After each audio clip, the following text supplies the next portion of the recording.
47वां सर्ग विस्तार से प्रस्तुत मुक्ति का साधनों के क्रम में दृढ़ वैराग्य की प्राप्ति तक के जितने साधन है उन सबका पुनः वर्णन। महाराज वशिष्ठ जी ने कहा, भद्र श्री रामचंद्र जी, जो जीव इस संसार के भार को ढोते ढोते थक गया है तथा मरण मुच्छा आदि संकट समय को झोलकर जिसका शरीर जर्जर हो गया है, वह विश्रांति अवश्य चाहता है, परंतु उसके लिए जो खास क्रम है यानी विश्रांति पाने के लिए प्राप्त किए जाने वाले उन साधनों से उत्तम गुणों के लाभ का जो क्रम है उसे आप सुनिए। सबसे पहले विवेक रूपी अंकुर का उदय होने पर जिन गुणों की प्राप्ति होती है उन्हें बताते हैं। कारण विशेष से यानी ऐहिक यज्ञ दान तप आदि पापक्षय के हेतुभूत सत्कर्मों से या अकारण से यानी पूर्व जन्मार्जित यज्ञ आदि सत्कर्मों से जब भी अपने हृदय में पहले संसार से विरक्ति पैदा करने वाली विवेक की मात्रा उत्पन्न हो जाती है, तभी उत्तम छाया देने वाले तथा साधुता के रूप से चारों और फैले हुए गुणों का संसार ताप से तप्त पुरुष ऐसे आश्रय लेते हैं जैसे सूर्य के ताप से तपे हुए पुरुष मार्ग की थकावट करने वाले मार्ग के वृक्षों का आश्रय लेते हैं। ऐसा होने पर पहले अज्ञानियों के संसर्ग का त्याग, यज्ञ दान आदि में तत्परता तथा देवता की आराधना आदि गुण उत्पन्न होते हैं। यह कहते हैं, ऐसा पुरुष पहले तो अज्ञानियों को उस तरह दूर से ही छोड़ देता है जैसे पथिक यज्ञ युग को दूर से ही छोड़ देता है। स्नान दान तप यज्ञ आदि का अनुष्ठान करता है और निरंतर तत्वज्ञों का पदानुसरण करता है। जिस तरह चंद्रमा का बिंब लोगों को आनंद देने वाला अमृत धारण करता है, उसी तरह तत्ववेदा कोमल अनुरूप परिणाम में लोगों के लिए हितकारक तथा आनंददायी कृत्रिम व्यवहार धारण करता है। ऐसा तत्ववेदा अपने पक्ष में न अनुराग रखता है और न लोभ या अभिमान ही रखता है। सदा पर के हित में निरंतर रहता है। इसी से पद्म पर प्रज्ञानुग कहा जाता है। वह सभी जनों का प्रिय होता है, पवित्र शास्त्रानुकूल कर्मों में रसिक बना रहता है तथा इन गुणों के कारण सबसे ऊंचा होकर वह विचरण करता रहता है। ऐसे महापुरुष की पहली संगति ही पुरुष को सुख पहुंचाती है। उसकी संगति मक्खन के आश्रय दही के सदस्य स्वच्छ होती है तथा स्नेह से भरपूर कोमल मनोहर और स्वादु रहती है। विवेकी पुरुषों के चंद्रमा की किरणों के सदस्य चरित्र अत्यंत पवित्र और शीतल रहते हैं, इसलिए प्रत्येक पुरुष के भीतर अत्यंत ठंडक पहुंचाते हैं। जैसी साधु पुरुष के समागम से निर्भय शांति मिलती है, वैसी शांति मनोहर पुष्पों के ढेरों से भरे उद्यान खंडों में भी नहीं मिलती है। जैसे मन भगवती भागीरथी के निर्मल जब जल ताप दो डालते हैं और शुद्धता प्रदान करते हैं, वैसे ही विवेकियों के समागम भी पुरुषों के पाप को धो डालते हैं और शुद्धता प्रदान करते हैं। संसार पार पाने की इच्छा रखने वाले विरक्त पुरुष विवेकी पुरुषों का समागम होने पर पुरुष ऐसी शीतलता प्राप्त करता है जैसे हिम एवं पुष्प हारों से निर्मित घरों में वास करने पर भद्र जैसी उदार प्रीति विवेकी पुरुष में रहती है, वैसी उदार प्रीति देवता गंधर्व और मानव की कन्याओं में भी नहीं रहती। क्रम से किए गए उचित कर्म निष्काम कर्म से बुद्धि का मल हट जाता है। बुद्धि का मल हट जाने पर आत्म जिज्ञासा का आविर्भाव हो जाता है और गुरु जी के मुख से सुना गया शास्त्र का अर्थ मनुष्य के हृदय के भीतर ऐसे बैठ जाता है जैसे दर्पण तल के भीतर प्रतिबिंब बैठ जाता है। विवेक से पूर्ण हृदय में शास्त्रार्थ रस से पूर्ण होकर उत्तम प्रज्ञा ऐसे बढ़ने लग जाती है जैसे महावत में मूल प्रहार आदि के विस्तार से कदली बढ़ने लग जाती है। दर्पण के सदस्य निर्मलता से शोभित बुद्धि अपने भीतर प्रतिबिंब समस्त वस्तुओं का अपने अंदर ही मन के विलास के रूप में पूर्ण अनुभव करती है। साधुओं के समागम से शुद्ध बुद्धि हुआ तथा शास्त्र के अर्थों के परिमार्जित हुआ प्राज्ञ मतलब विवेकी पुरुष अग्नि से निकाले गए विद्युत पुंज के सदस्य चमकदार वस्त्र रत्न की नाई भासता है। विवेकी पुरुष चमकीले स्वर्ण के सदस्य चमक रहे तथा निर्मल प्रकाश करने वाले अपने आत्म प्रकाश से सूर्य की ना ही समस्त भुवन को प्रकाशित कर देता है। विवेक संपन्न तत्वज्ञ पुरुष अभ्यास द्वारा शास्त्र का और सेवा आदि वृत्ति से गुरु समागम का वैसा निरंतर अनुसरण करता है जैसा कि गुरु के उपदृष्ट अर्थ में अत्यंत आसक्ति के कारण स्वप्न में भी शास्त्र एवं गुरु के चिंतन तथा सेवन में निरंतर होकर उन्हीं दोनों का, शास्त्र और गुरु समागम का अनुभव करता है। क्रमशः राग आदि दोषों का विनाश एवं मैत्री आदि गुणों का संचय कर वह निर्दोष और गुणवान बनकर शास्त्र में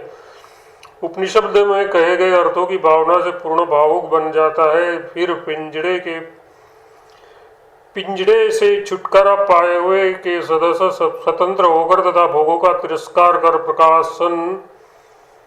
प्रकाशने लग जाता है। भद्र व्यसनी बनकर विषयों के प्रति दौड़ना बड़ा भारी दुर्भाग्य है। इस दुर्भाग्य का दिन पर दिन त्याग कर रहे उस विवेकीशील पुरुष के द्वारा उसका वंश उस तरह चमकने लग जाता है जिस तरह चंद्रमा के द्वारा तारों का समूह चमकने लग जाता है। इस विवेक के मुख में भोग लंपटता से निर्मुक्त कोई अनिर्वचनीय अपूर्व ही कांति ऐसे जगमगाने लग जाती है जैसे राहु से छुटकारा पा जाने पर चंद्रमा में क्रांति जगमगाने लग जाती है।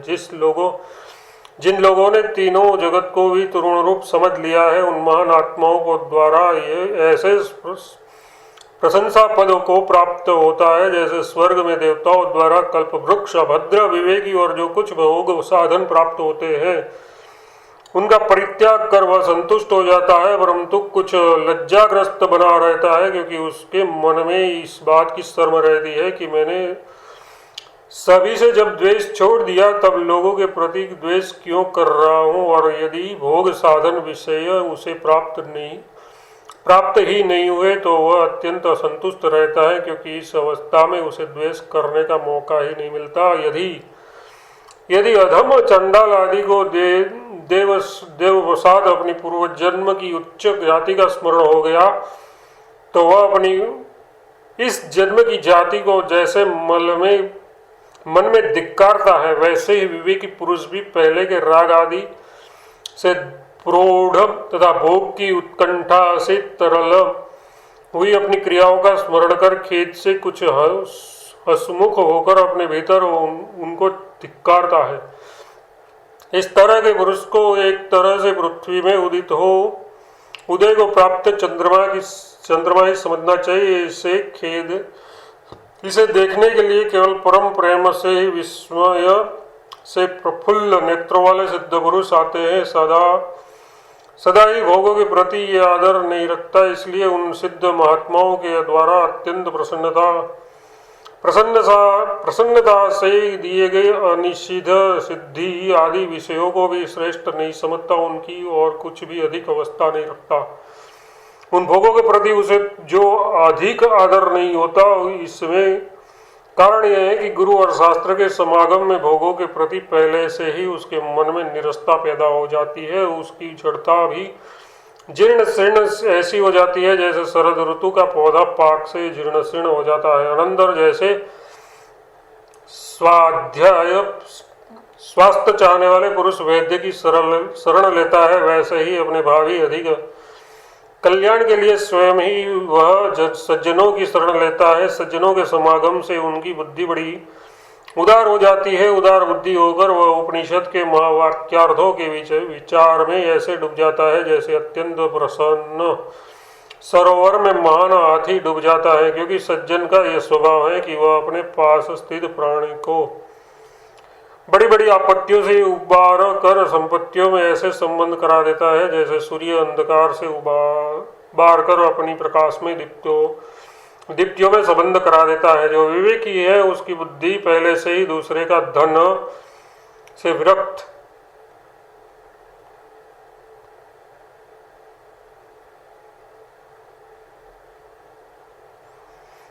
विरक्त बनी रहती है और अपने ही अर्थों से उसे संतोष बना रहता है। दूसरे के धन ग्रहण से विरक्त तथा संतोष रूपी अमृत से निर्भर विवेकी पुरुष क्रम से उत्तरोत्तर अपने स्वार्थों की भी अपेक्षा करने की इच्छा करता है। ऐसी स्थिति में वह दूसरे का धन तो चाहता ही कैसे, उसके पास जो कोई याचक या आ जाए उसे कर्ण, तिल या सरसों की खली, साग आदि जो कुछ भी हो दे देता है। उसे उसी अभ्यास योग के प्रभाव से याचकों को अपना मांस भी दे डालता है। विवेक के अनुसार से उसका चित्त लीन हो गया है, उस विवेक के अनुसरण से जिसका चित्त लीन हो गया है उसका दिन पर दिन ज्ञान बढ़ता ही जाता है और अज्ञान क्षीण होता जाता है। ये कहते हैं विवेक के अनुसरण से जिसका चित्त लीन हो गया है उसका दिन पर दिन ज्ञान बढ़ता ही जाता है और अज्ञान क्षीण होता जाता है। ये कहते हैं विवेक के पीछे पीछे दौड़ रहे तथा चित्त की विलय दशा को प्राप्त हुए पुरुषों का अज्ञान ऐसे तुच्छ हो जाता है जैसे दौड़ रहे घोड़े के लिए बड़ा भारी गड्ढा भी गोपद की नाई तुच्छ यानी अनायास उल्लंघन योग्य हो जाता है। विवेकी को सबसे पहले प्रयत्नपूर्वक दूसरे का धन लेने से निवृत्ति हो जाना चाहिए और उसका भली प्रकार अभ्यास कर लिए अपने विवेक से स्वार्थों से भी विरक्ति ग्रहण करनी चाहिए। इसके बाद भोग निवृत्ति के साथ साथ अपने स्वार्थों को भी क्रमशः तिलांजलि दे देनी चाहिए, क्योंकि तत्वज्ञ लोग उत्तम शांति के लिए यही काम किया करते हैं। श्री रामचंद्र जी ये बात आप निश्चय मानिए कि जीवन पर्यंत जैसा अर्थोपार्जन के लिए तो जोला गया दंड रूप यही पारलौकिक दुख है, वैसा दूसरा दुख इस जगत में करोड़ों नरकों में भी विद्यमान नहीं है। जो मूढ़ पुरुष है उसको पारलौकिक दुखों का स्मरण भले ही न हो पर ऐहिक दुखों का तो उन्हें स्मरण करना ही चाहिए।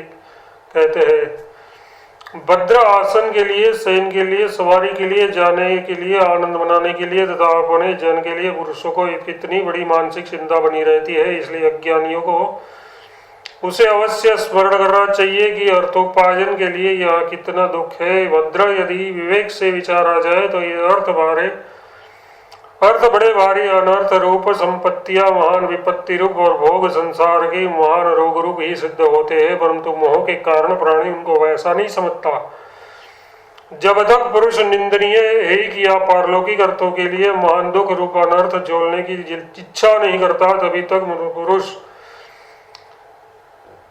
चिंतित अर्थों के कारण उत्पन्न संतापों से नहीं सुखता। जीव जिस पुरुष को मोक्ष का सुख ही सदा के लिए सबसे बढ़ चढ़कर चचता हो वह पुरुष धन को ये समझ ले कि वह ये जगत रूपी तिनके के अग्रिम हिस्से से सदस्य जगत रूपी तिनके के अग्रिम हिस्से के सदस्य अत्यंत तुच्छ है और ये समझकर उससे शांति ग्रहण करे, यानी उसे प्राप्त करने के लिए अनर्थ के फंदे में न फंसे। धन में तुच्छता दृढ़ करने के लिए बार बार उसी की निंदा करते हैं। भद्र ये जो धन है उसको मुनियों ने ये कहकर याद किया है कि वह चिंता, शोक आदि व्याभाव विकारों का, जरा मरण के जनक, दुष्ट कर्मों का तथा दीनता, दुष्टता, जलन आदि का ढेर है। संतोष ही वैराग्य में बैठकर पुरुषों को सब दुखों से छुटकारा दिलाता है। इसलिए अब संतोष की स्तुति करते हैं। इस जगत में बुढ़ापा और मरण से आक्रांत जंतुओं को अजर और अमर बनाने के लिए संतोष ही एक रसायन अमृत है। सभी प्रकार के सुखों का कारण भी वही है। ये कहते हैं सुख के साधन एक और तो वसंत, नंदन वन, चंद्रमा और अप्सराएं कही गई है और एक और पूर्ण संतोष रूपी अमृत कहा गया है। यानी अकेला संतोष रूपी अमृत सुख देने की जितनी सामर्थ्य रखता है उतनी वसंत आदि सब मिलकर भी नहीं रखता। जैसे सरोवर अपने भीतर की परिपूर्णता वृष्टि से कर सकता है, वैसे ही पुरुष भी अपने भीतर परिपूर्णता संतोष से ही कर सकता है। सज्जन पुरुष गंभीर, शीतल, मनोहर, प्रसन्न और रसपूर्ण ओजस्विता को संतोष के ही कारण द्वारा प्राप्त कर सुंदर पुष्पों से युक्त वन के सदस्य होकर उसे ऐसे शोभित होने लगता है जैसे वसंत से वृक्ष जो पुरुष संतोष धारण नहीं करता और स्वार्थों के लिए लालायित रहता है, उसकी प्रकृति ठीक उसी कीट की तरह दिन बन जाती है, जो कीट जूतों से पहले आहत होकर रगड़ खा गया है। इस तरह का असंतुष्ट जीव एक दुख से दूसरे दुख की ओर जाता है, दुखों से छुटकारा नहीं पाता। धन के लोभी जीवों की आकृतियां मतलब आकार विकृति ही रहा करती है और वे अपनी स्वस्थ स्थिर स्थिति ऐसे प्राप्त नहीं कर सकते जैसे कि स्तुब्ध समुद्र में गिरे हुए तथा तरंगों से विकल हो उठे पुरुष। अर्थ, संपत्ति और प्रमदा, ये दोनों वस्तुएं तरंगों के सदस्य थोड़ी ही देर में नष्ट हो जाने वाले हैं और यह सर्प के फन रूप छत्र की छाया ही है। अतः कौन विद्वान उससे खेल करेगा। धन के उपार्जन और रक्षण से जो भारी यातनाएं होती है, उसको जानकर भी जो धन की इच्छा करता है वह मूढ़ और नर पशु है, उसे छूना तक नहीं चाहिए। जो पुरुष संतोष रूपी हंसिए किसे एक बार बाहर की इंद्रियों के वर्ताओं को और भीतर के संकल्प आदि को काट डालता है, उसका खेत यानी ज्ञान बीज की उत्पत्ति का स्थान हृदय प्रकाश लगता है। दृढ़ वैराग्य की प्राप्ति तक के जितने गुण अभी पीछे बतलाए गए हैं, वे सभी भली भांति अभ्यस्त होने पर भी ज्ञान की स्थिति बना देते हैं।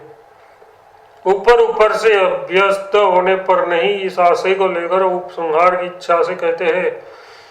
भद्र अज्ञानियों से संबंध रखने वाली जगत की जो विचित्रता है, वह साक्षी आत्मा में सत्यता रखती ही नहीं। यूं जान रहा भी ज्ञानी जगत में सत्य अर्थ समझने वाले अज्ञ के सदस्य जो अपरिपक्व ज्ञान के कारण व्यवहार करता है, वह प्रस्तुत वैराग्यादि के अनभ्यास का ही परिणाम है। पुरुष को सबसे पहले संसार में विराग दशा प्राप्त करनी चाहिए, फिर हम सत्समागम और शास्त्रों का अभ्यास करना चाहिए। अनंतर तत्वमसी आदि शास्त्रों के अर्थों की दृढ़ भावना करना, भोगों से विरक्त हो जाना चाहिए। इतना करने के अनंतर अभी कहे गए वैतृण्य की यानी संतोष की दृढ़ता बन जाएगी और फिर अपने असली स्वरूप को अवश्य प्राप्त हो जाएगा। 47वां सर्ग समाप्त।